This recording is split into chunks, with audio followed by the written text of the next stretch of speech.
Shut it. Okay. First of all, thank everybody for coming. Nice turnout. It's good to see you. Been a good summer for us.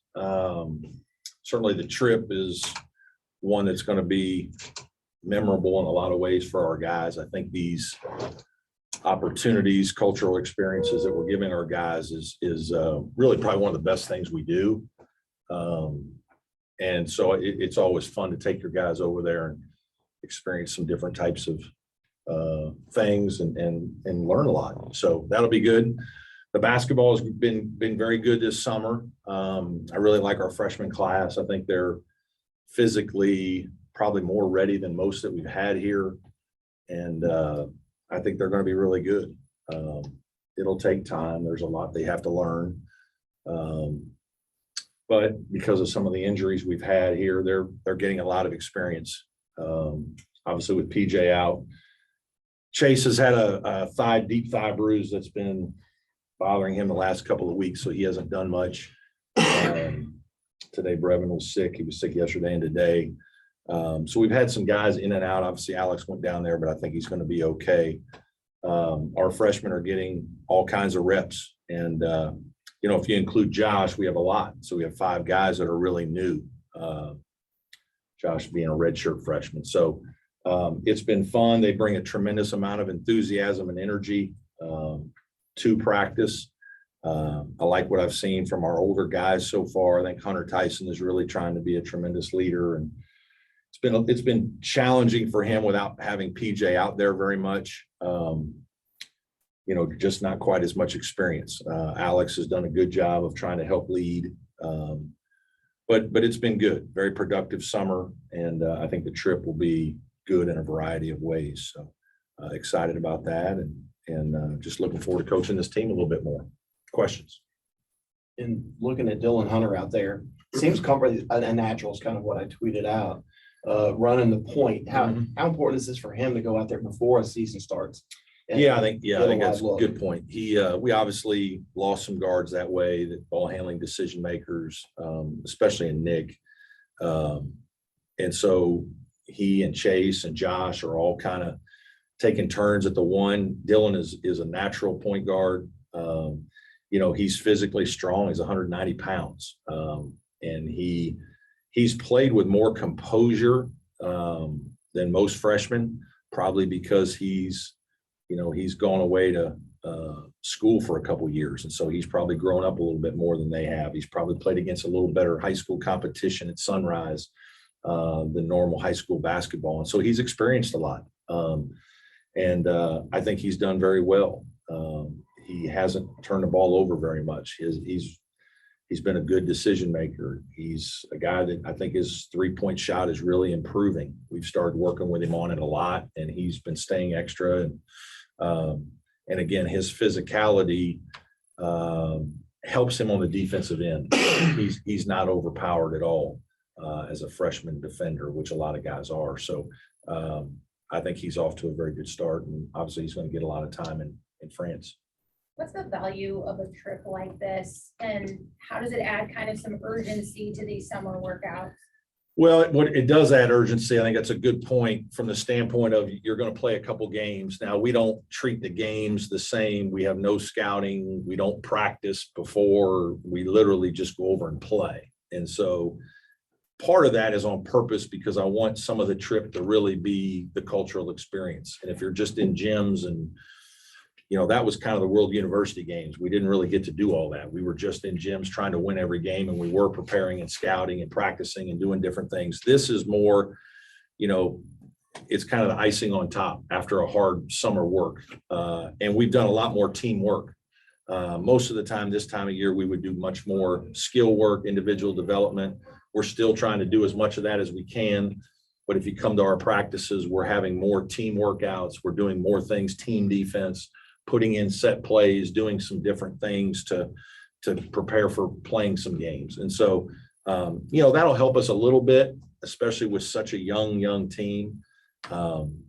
You can get out there, and then with Brevin Galloway, we have, like 6 new guys.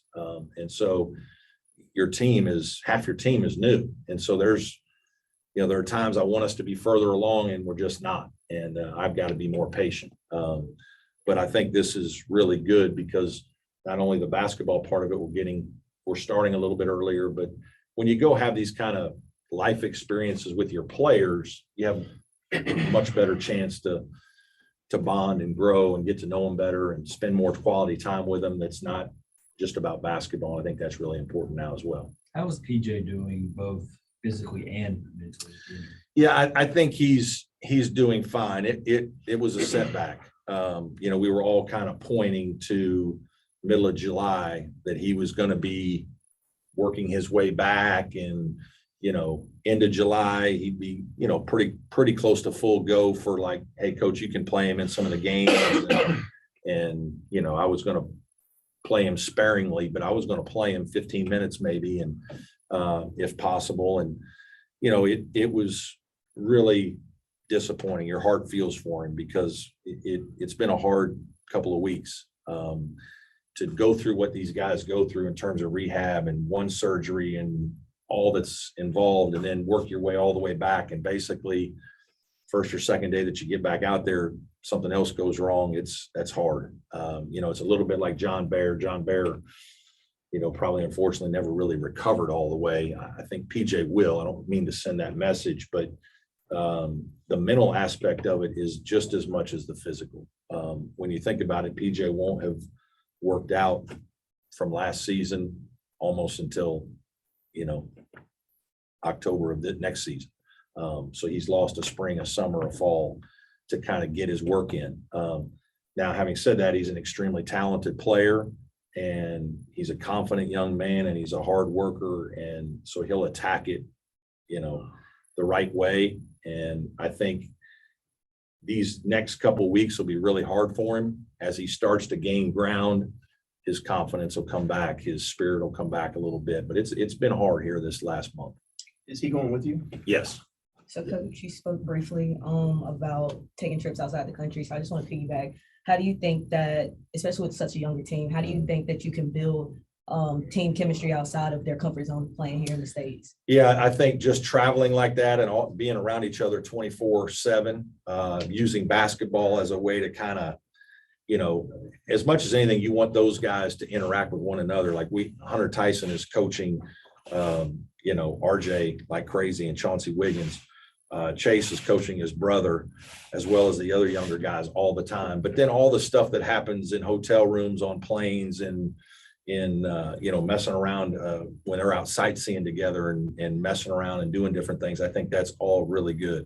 We need to get to know each other really well, really fast, because teams that really care about each other, that's going to be part of our secret sauce. We have a great group of kids. I mean, they're phenomenal. They're some of the nicest kids, I've ever coached. I worry about us being a little too young and a little too nice. Like there's a competitive fight that you got to have to win, and we got to grow that part of it up because we're going to need some of these young guys. And so hopefully the trip will give us some things to work through.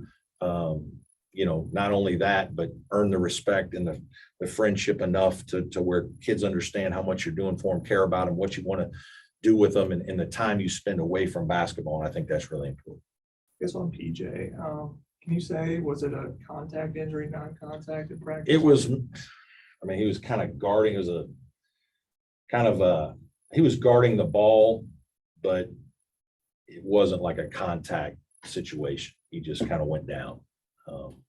It was kind of a controlled drill, if you want to call it that. I guess in terms of, like, you obviously know definitive timetable, but is there still hope he could play the first game of the season? Or There's hope. I don't know how realistic it is. I think it's way too early to get into all that speculation. I think that's for trainers and doctors and PJ and how well he responds to everything. I think there's hope it could be the first game. It could not be till December. I don't know when it'll be.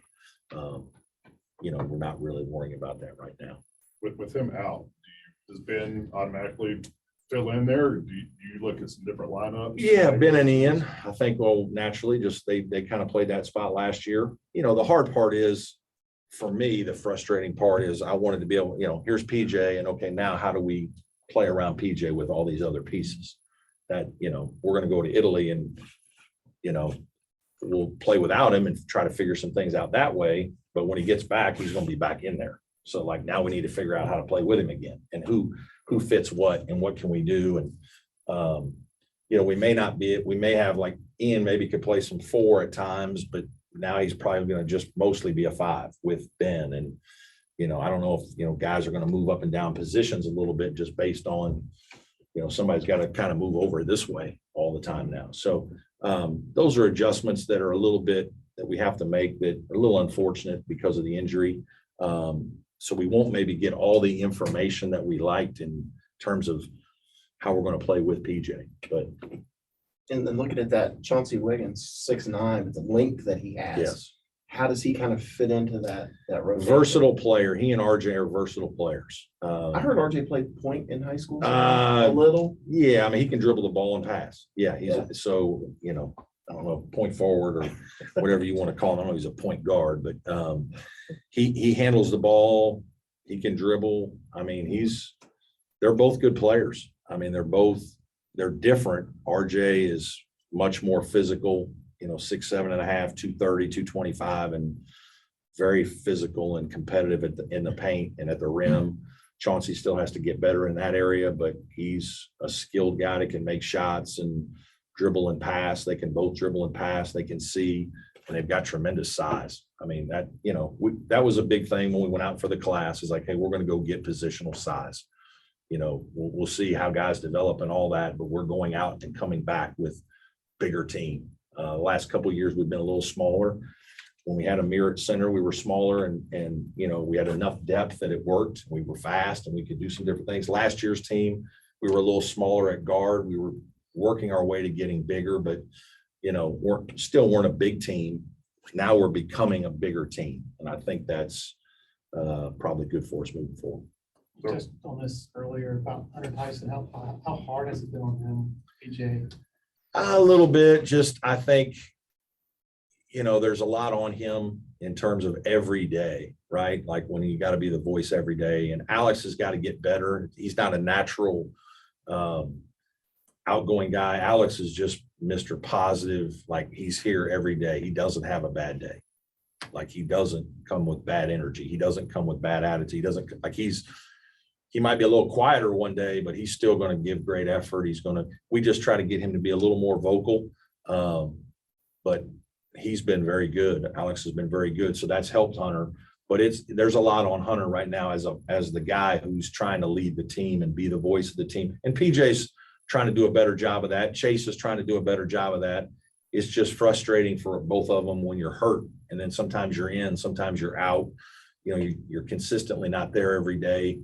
And I think that they're a little bit of a wearing effect on Hunter, but he handles it. He's mature, he's tough, he's smart. Obviously you saw what happened when we didn't have him last year. It was not very good for our team just because his intangibles are so good. So are Dillon and Chauncey ahead of the other freshmen at this point? RJ's right there too. RJ's right there every bit because of how physical he is. I'd say RJ and Dillon and Chauncey Wiggins, all three are doing very well. Chauncey Gibson is doing fine. He's just probably a little, lighter. And so it's probably physically bothering him a little more than some of the others. But he's got great positional length too. I mean, he's 6'5" or 6'6" as a 2-guard, 3-man. And when he gets 2 years from now, he's going to be a big kid. And he's got a great attitude. I mean, he really comes into work and he's pretty bright, learns things pretty quickly. One of the faster learners of the freshmen. So it's just a really good class. Really good class. Brevin's a guy that you know very well and you've scouted him Yeah. against him and everything Yeah. else. What does he bring to this particular team this year? Maturity, confidence, shooting ability. He's just been through it. And so when we're wherever we're playing and they're screaming and hollering and throwing stuff at us, he'll be fine. Like he won't, he might encourage it. You know what I mean? Like he just is a confident player. And we needed some of that. We needed an older guy who's been through the wars and just who can help encourage the young guys. And, he's still coming all the way back from his knee, but he's doing very well that way. And I've been very encouraged by his work and the way he's played. And he's doing a nice job. How do you see Josh fitting in and also that year, the redshirt? Yeah. How that improved his game and improved him, Just Josh needed to grow up a little bit, maturity wise, all of it, basketball, off the court, just, getting away, just understanding how important things are. He's talented. He can get to different places on the court. He can penetrate. His shooting is improving. He can play a little bit of point guard. He can play some off guard. Josh is a very happy-go-lucky kid who has a good attitude and confident player and, seems to score, just kind of makes baskets in different ways. And so just figuring out how to play within the group has been probably a little more challenging, just taking him longer than some other guys. And the defense was probably hard for him last year. Just he physically wasn't ready for it. And then it was all moving fast. And so it was just a lot, but it's starting to slow down. You're seeing different things every day. He makes a play or two every day that turns your head that some other guys on the team can't make. He's quick. So he's had a pretty good summer. He's been consistently at a pretty good level. It's just trying to get him to understand a couple different positions. And there's a bunch of guys on our team that are kind of in that same with the two, Chauncey and RJ, learning a couple different positions. That probably slows them down a little bit, but encouraged by Josh. Coach, a local historian pointed out that when you've taken these trips in the past and you would come back, that season has gone rather well for the team. Is there any truth to that? We've done well after the trips. I hope it continues. I think they're good for us. I think it helps grow your team's togetherness faster. And depending on how experienced your team was leading in, I think there's, an appreciation that comes from things you learn about the trip and about each other and the experience that you go through. That's really good. I'm sure most of those teams, my memory's not very good, but a lot of those teams probably were fairly experienced. And so we probably were a little more experienced than this year's team coming back. But I do think it helps. But you just don't want to make the international news again. Yeah, we'd like to stay away from that. Yeah, that last day was unfortunate. So. You see, like best case scenario long term for point guard, like in your mind, what does it look like? I don't know, because I don't want to just give the job to somebody. Is it Chase? He's the guy and his brother backs him up and Josh figures some other things out. Is it Dillon becomes good enough that, he plays 25 minutes or 22 minutes or whatever it is and Chase plays with him and we figure play out of that? I don't know. The great thing about Chase is he's played the 2 and the 3 his entire career, but his decision-making and pick and roll and things like that is very good. He's always been better than some of the other guards we've had at making decisions out of pick and rolls and doing different things. And so, we always have kind of given him a spot or two here or there where he's handled it and done some things. Is he good enough right now to do that the whole time? I don't know. We'll see. We just don't know. Maybe it allows us to play bigger at the 3. Maybe I think it'll vary and it may vary game to game. We'll see kind of how it all plays out. Josh and Dillon are improving. And they both have had consistent, they've been there every day. They've been at every practice, they're every workout. So they're gaining ground, like they're making improvements that, kind of clouds it. I didn't know if those guys would be ready. I thought they'd be ready to play 10 minutes, but maybe one of them is going to be ready to play 20, and then now that allows you to do other things, which could be good for our team. How have some of the new coaches assimilated and also kind of bringing out their own voices? Coach Dillon, it's been very seamless just because he and I have known each other since he's 18, and I don't know what I was, 25, maybe 26. So we've known each other forever. And so, he knows, 90% of what we do and how I teach things and is very confident in that. And so he just steps right in and is very aggressive in his approach, which is good. We need that. You know, and he's obviously very knowledgeable. He's been a head coach. He's coached at this level. I mean, he knows what winning basketball is. He's really good. And so it's been easy for him. Sean, I think, is a very talented coach also. What I'm finding out, he's a very competitive guy. Really like that about him. He's a competitor. You know, everything from learning back about his playing days to helping him at Presbyterian coach to watching him win at UNC Asheville to helping him win at Middle. He's a competitive guy. And I think you feel that when he coaches. You know, he's just taking his, I'm even encouraging him, hey man, go after it. Like, you know, but he's being very respectful of the process. And Coach Bender's been with me forever. You know, Coach Dillon basically been with me forever. So it's like there's a lot of voices. So he's just kind of finding his spots and doing his things. But I really like my staff a lot. I really like my staff a lot. I think, you know, this group works very well together, very experienced, maybe more experienced than some of the other staffs I've had. And then just zero ego, nobody, I mean, we're just trying to coach these kids and make them better. And everybody's very invested. And it's just a group that gets along very well. Everybody just kind of, I think good things are in store with this staff right now. So feel good about it. Brad, you talked about the challenges of managing a roster with the way the transfer portal set up now, with the NCAA recommending doing away with the one-time rule and letting kids transfer as much as they want. How much more challenging is that become? Yeah, I mean, haven't thought about it a lot. Certainly it was a little bit of the chatter of the last recruiting cycle.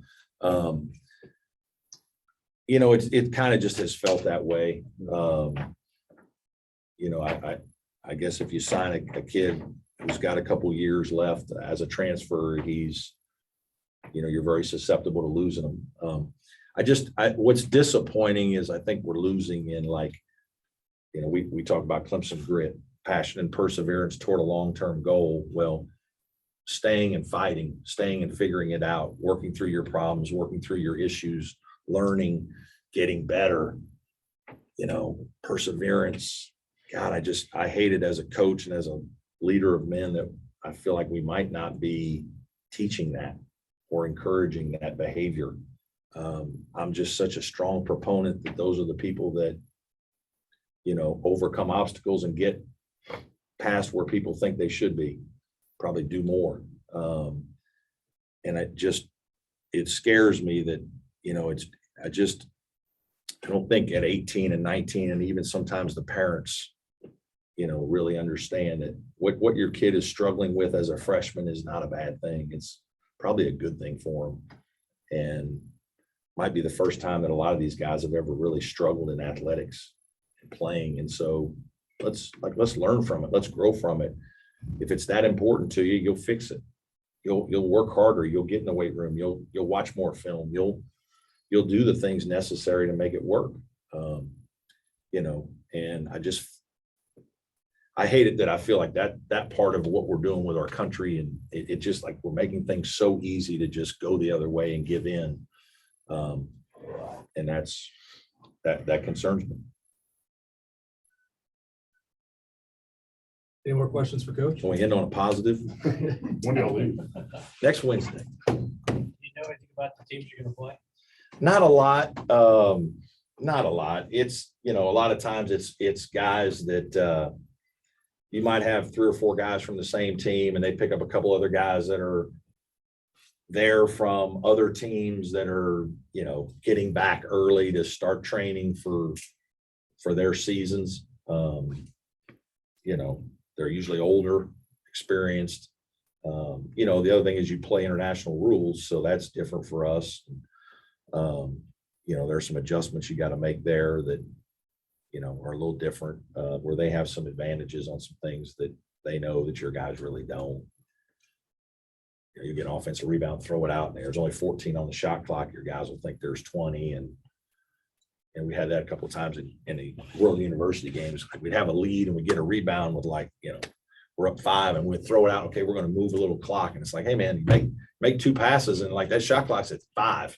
What are we doing now? Like, let's play. We need to try to score, so there are some things that are different, but it'll be good. There'll be a couple teams that I'm sure are competitive.